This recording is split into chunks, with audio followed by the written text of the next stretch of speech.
আমি ঢাকাতে যে মাদ্রাসায় পড়াশোনা করেছি, দারুন নাজাত সিদ্দিকিয়া কামিল মাদ্রাসা, আমার মাদ্রাসার শিক্ষক মন্ডলীর অধিকাংশ হচ্ছে এই বরিশালের। আলহামদুলিল্লাহ। আমাদের শ্রদ্ধেয় প্রিন্সিপাল হুজুর আখম আবু বকর সিদ্দিক হাফিজাহুল্লাহ ওয়া রাআহ, উনি এলাকা সহ পুরো দারুন নাজাত মাদ্রাসার অধিকাংশ আসাতাজা ইকরাম এই ভূখণ্ডের, এই অঞ্চলের হওয়ার কারণে ছোটবেলা থেকেই বরিশালের প্রতি আমার একটি ভালোবাসা। তো আমি অন্তরের অন্তঃস্থল থেকে আবারও শুভেচ্ছা জানাতে চাই। আমি আমাদের অনেক ভাইদেরকে দেখতে পাচ্ছি, আপনারা বসার জায়গা পাননি, দাঁড়িয়ে আছেন এবং খুবই নিশ্চুপ, শান্ত, সুশৃঙ্খল। The people of Borishal, they are very smart, alhamdulillah, মাশাআল্লাহ। এবং শ্রোতা যাদেরকে দেখতে পাচ্ছি, বেশিরভাগের বয়স 15 থেকে 25। জেনজি, যেখানেই যাই জেনজি আমারে ছাড়ে না, মাশাআল্লাহ। এরাই আগামীর বাংলাদেশ, এরাই বাংলাদেশ। এদের হাতেই নিরাপদ আমার লাল সবুজের পতাকা, এদের হাতেই নিরাপদ আমার 56,000 বর্গ মাইলের প্রতিটি ইঞ্চি মাটি। এজন্য তোমাদেরকে সাবধান থাকতে হবে, সজাগ থাকতে হবে দেশের জন্য, এদেশের সার্বভৌমত্বের জন্য, ঠিক কিনা বলেন? আমার প্রিয় ভাইরা, আপনারা এখন যেমনি নিশ্চুপ, নীরব, very quiet and calm, discipline, I like it, I love it, শেষ পর্যন্ত আপনারা এরকম নিশ্চুপ, নীরব, নিস্তব্ধ, নিঝুম থাকবেন তো আপনারা?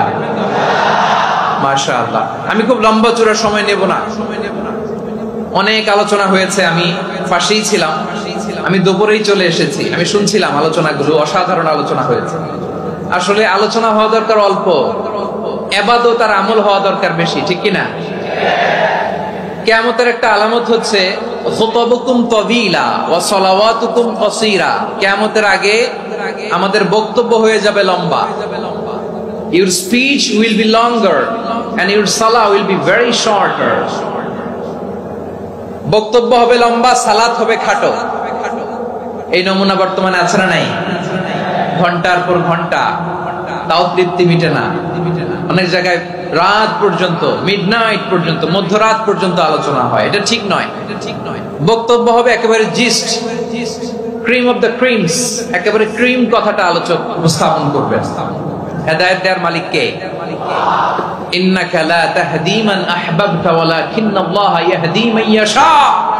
নবী হে, আপনি চাইলেই কাউকে হেদায়েত দিতে পারবেন না, হেদায়েত দেওয়ার মালিক কে? প্রিয় ভাইরা, আমি শুরুতেই দেখতে চাই যে আপনারা বরিশাল বিভাগের কে কোন জেলা থেকে আসলেন, এটা একটু জেনে খোঁজখবর নিয়ে আমি আলোচনা শুরু করবো ইনশাআল্লাহ বিইذنিল্লাহ।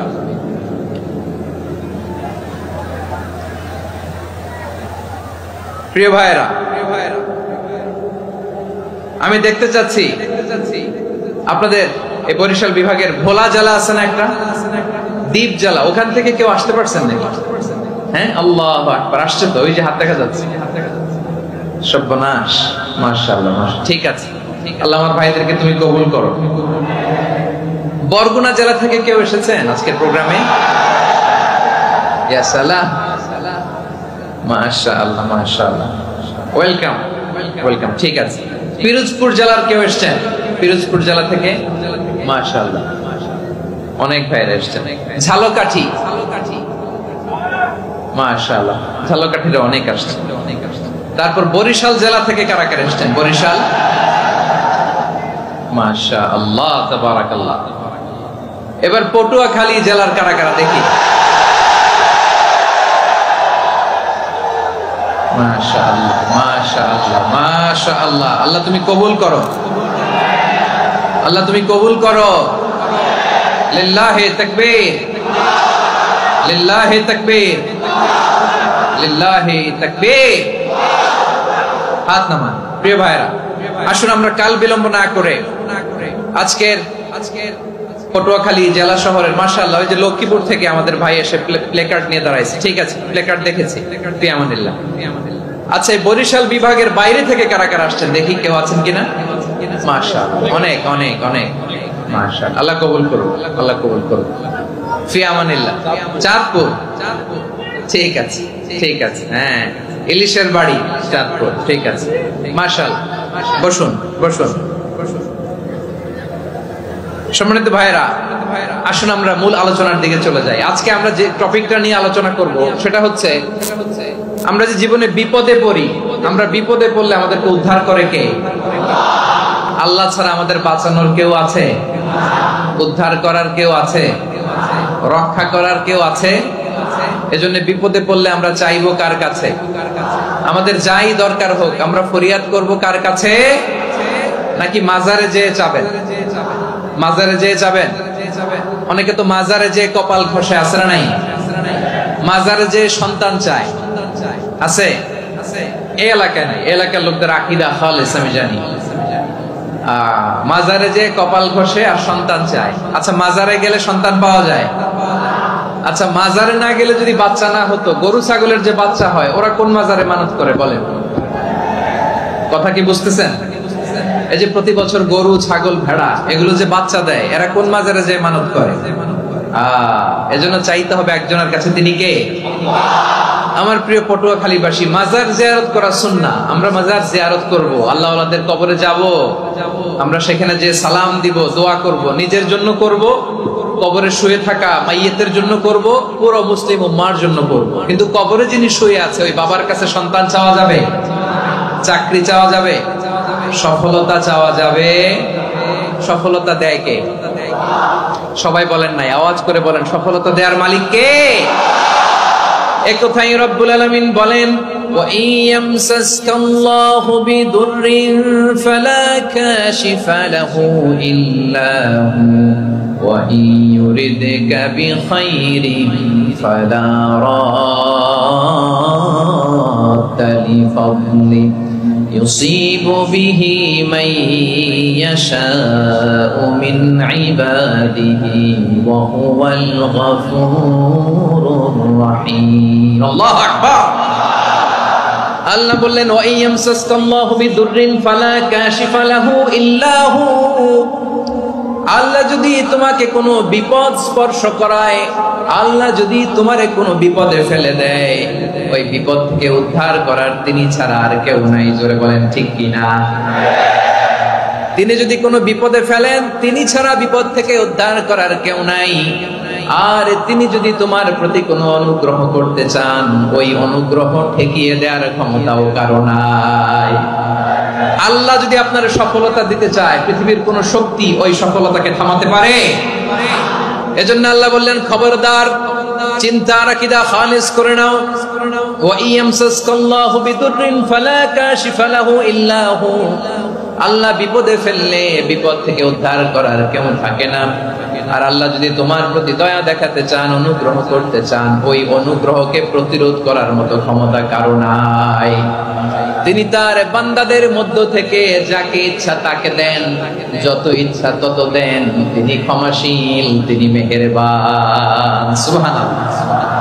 তিনি ক্ষমাশীল, তিনি মেহেরবান। তাহলে এই আয়াত থেকে আমরা বুঝতে পারলাম, আমরা যদি বিপদে পড়ি আমাদেরকে কেউ বাঁচাতে পারে না। আমার বাবা আমারে বাঁচাতে পারে? হ্যাঁ? আমার মা আমাকে বাঁচাতে পারে? আমার বন্ধু আমারে বাঁচাতে পারে? আমার দলের কর্মী আমাকে বাঁচাতে পারে? আমার পীর সাহেব আমারে বাঁচাতে পারে? আমার পটুয়াখালীর ভাইয়েরা খেয়াল রাখবেন, বাঁচাতে পারে এক মহান সত্তা, উদ্ধার করতে পারে এক মহান সত্তা। চিৎকার করে বলুন, তিনি কে? আবার আল্লাহ বললেন, আম্মাই ইউজিবুল মুত্তাররা ইযা দাআহু ওয়া ইয়াকশিফুস সুআ ওয়া ইয়াজআলুকুম খুলাফাআল আরদ আইলাহুম মা'আল্লাহ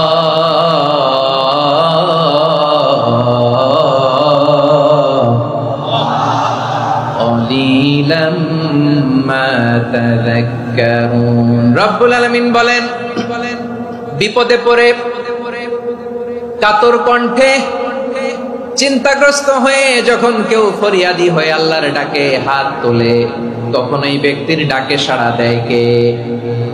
সবাই বলুন, কাতর কণ্ঠে বিপন্ন অবস্থায় আপনি যখন কেঁদে কেঁদে হাত তুলে আপনার দুঃখের কথা জানান, আপনি যখন ডাকেন তারে, তখন আপনার ডাকে সাড়া দেয় কে? আল্লাহ বলে, আমি সাড়া দেই। তোমাদের বিপদকে মুক্ত করে দেয় কে? ওই আল্লাহর সাথে কোন উপাস্য আছে নাকি? কিন্তু খুব অল্প সংখ্যক লোকই তোমরা উপদেশ গ্রহণ করো। কথাটা কার?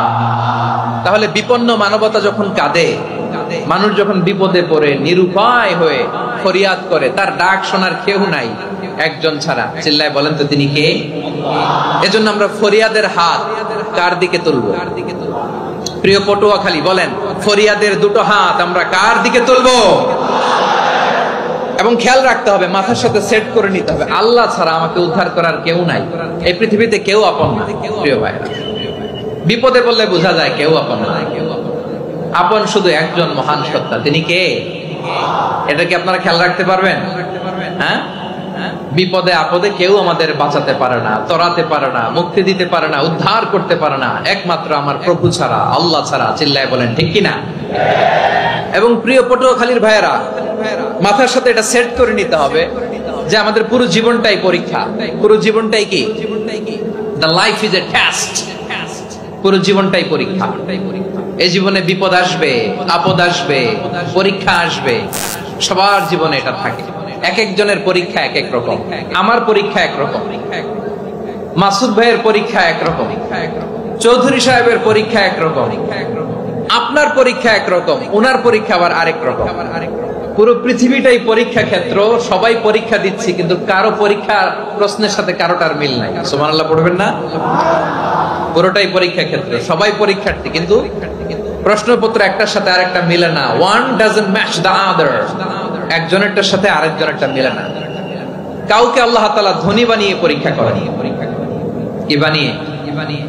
কথা কি বুঝতেছেন নাকি কষ্ট হচ্ছে?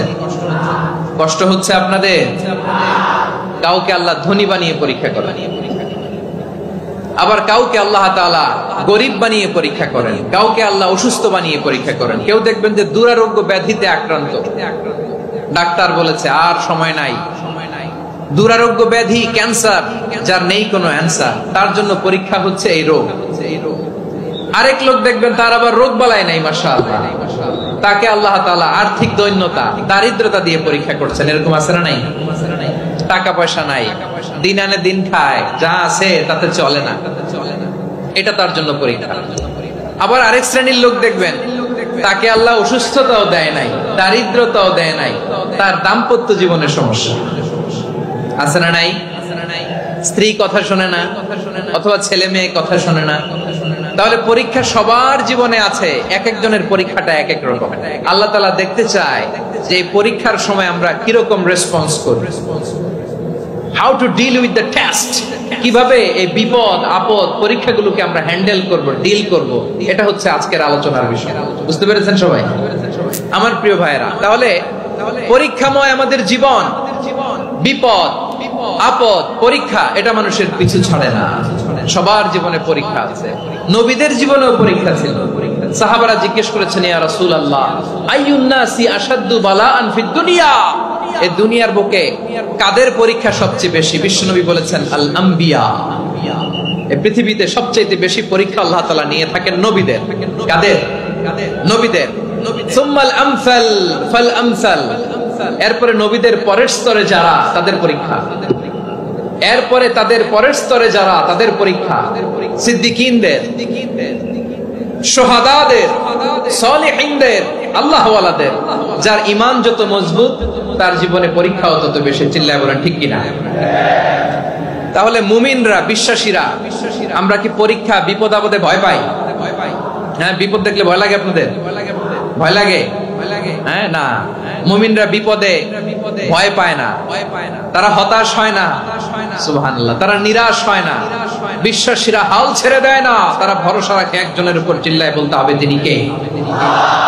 কারণ মুমিন জানে, the grief isn't permanent, the test isn't permanent, the struggle in our life isn't permanent. আমাদের জীবনের দুঃখ, কষ্ট, স্ট্রাগল, এগুলো পার্মানেন্ট নয়। After every difficulties there is an ease. সব কষ্টের পরেই একটা সুখ আছে না নাই? রব্বুল আলামিন বলেন, ফা ইন্না মাআল উসরি ইউসরা, ইন্না মাআল উসরি ইউসরা, ভয় পেও না, চিন্তা করো না, কষ্টের সাথেই আমি রেখে দিয়েছি স্বস্তি। সুবহানাল্লাহ বলেন। মুমিন জীবনে বিপদ যত বেশি, কষ্ট যত বেশি, তার সামনে সফলতা তার চেয়েও বেশি। ঠিক কিনা বলেন? কারণ বিশ্বাসীরা জানে রাত্রি যত গভীর হয় সুবহে সাদিকের সময় তত আগাতে থাকে।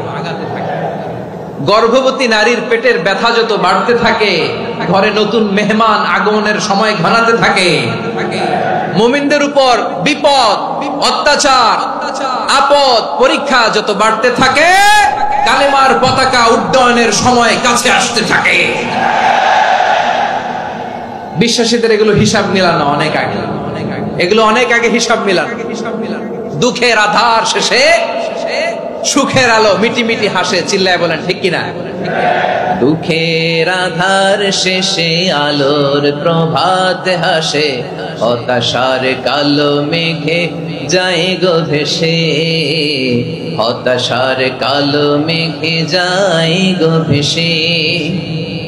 দুঃখের আধার শেষে আলোর প্রভাত হাসে, হতাশার কালো মেঘে যায় গো ভেসে, হতাশার কালো মেঘে যায় গো ভেসে। কোরআনের পাতায় পাতায় দেখো ইমানের পথ ঢাকা ব্যথার কাটায়। কোরআনের পাতায় পাতায় দেখো ইমানের পথ ঢাকা ব্যথার কাটায়। ভেঙে পড়ো না কভু হতাশ হয়ে, ভেঙে পড়ো না কভু হতাশ হয়ে। জ্বলে পুড়ে খাঁটি সোনা হও গো শেষে, জ্বলে পুড়ে খাঁটি সোনা হও গো শেষে। দুঃখের আধার শেষে আলোর প্রভাত হাসে, হতাশার কালো মেঘে যায় গো ভেসে, হতাশার কালো মেঘে যায় গো ভেসে। ঠিক কিনা বলেন? দুঃখ যত বেশি, পরীক্ষা যত বেশি, কষ্ট যত বেশি, সুখের সময় তত কাছাকাছি। চিল্লায় বলতে হবে ঠিক কিনা? এজন্য মুমিন জীবনে পরীক্ষা বেশি, মুমিনদের হতাশা নাই। মুমিনরা নিরাশ হয় না, হতাশ হয় কাফিররা। মুমিনরা কখনো হাল ছেড়ে দেয় না, মুমিনরা ভরসা রাখে একজনের উপর, তিনি কে? তাহলে আমার প্রিয় পটুয়াখালীবাসী, বিপদ থাকবে, পরীক্ষা থাকবে, এই বিপদ থেকে আমাদেরকে উদ্ধার করবেন একজন, তিনি কে? আমরা শুধু আল্লাহর উপরই ভরসা রাখবো। রাজি আছেন তো? চাইবো একজন সত্তার কাছে। আওয়াজ করে বলুন তিনি কে? একজন সত্তার কাছে চাইবে। বিশ্বনবী ওনার চাচাতো ভাই আব্দুল্লাহ ইবনে আব্বাস রাদিয়াল্লাহু তাআলা আনহুকে বললেন, ইয়া আব্দুল্লাহ ইবনে আব্বাস, হে আব্দুল্লাহ ইবনে আব্বাস, ইদা সাআলতা ফাসআলিল্লাহ, যখন চাইবে আল্লাহর কাছে যাও। ও আব্দুল্লাহ, যখন চাইবা আল্লাহর কাছে চাও। ওয়া ইদা ইসতাআনতা ফাসতাইন বিল্লাহ, যখন সাহায্য চাইবা আল্লাহর কাছে ফরিয়াদ করো। জেনে রেখো আব্দুল্লাহ, ওয়া'লাম আন্নাল উম্মাতা লাউ ইজতামাআত আলা আন ইয়ানফাউকা বিশাইইন লাম ইয়ানফাউকা ইল্লা বিশাইইন ক্বাদ কাতাবাহু আল্লাহু লাক। ও আব্দুল্লাহ, জেনে রেখো, মনে রেখো, গোটা বিশ্বের সবাই মিলে যদি তোমার উপকার করতে চায় ততটুকুই তারা করতে পারবে যতটুকু আল্লাহ তোমার নসিবে সেটা লিখে রেখেছে। ঠিক কিনা বলেন? আর যদি গোটা বিশ্বের সবাই মিলে তোমার বিরুদ্ধে কনস্পাইরেসি করে, ষড়যন্ত্র করে, গোটা বিশ্বের সবাই মিলেও যদি তোমার ক্ষতি করতে চায় ততটুকুই শুধু পারবে যেটা আল্লাহ তোমার জন্য বরাদ্দ রেখেছে। যতটুকু আল্লাহ তাআলা তোমার জন্য বরাদ্দ রেখেছে অতটুকুই ক্ষতি করতে পারবে, আর এক চুল বেশিও করতে পারবে না, কমও করতে পারবে না। চিল্লায় বলেন ঠিক কিনা? এজন্য আমরা চাইবো কার কাছে? সবাই বলেন নাই? আওয়াজ করে বলেন কার কাছে? সব সময় আমরা আল্লাহর কাছে চাইবো, বিপদে আপদে, সুখে দুঃখে, সচ্ছল অবস্থায় অসচ্ছল অবস্থায়, পরাজয়ের সময় বিজয়ের সময়, সব সময় আমরা ভরসা রাখবো কার উপর? সবাই বলুন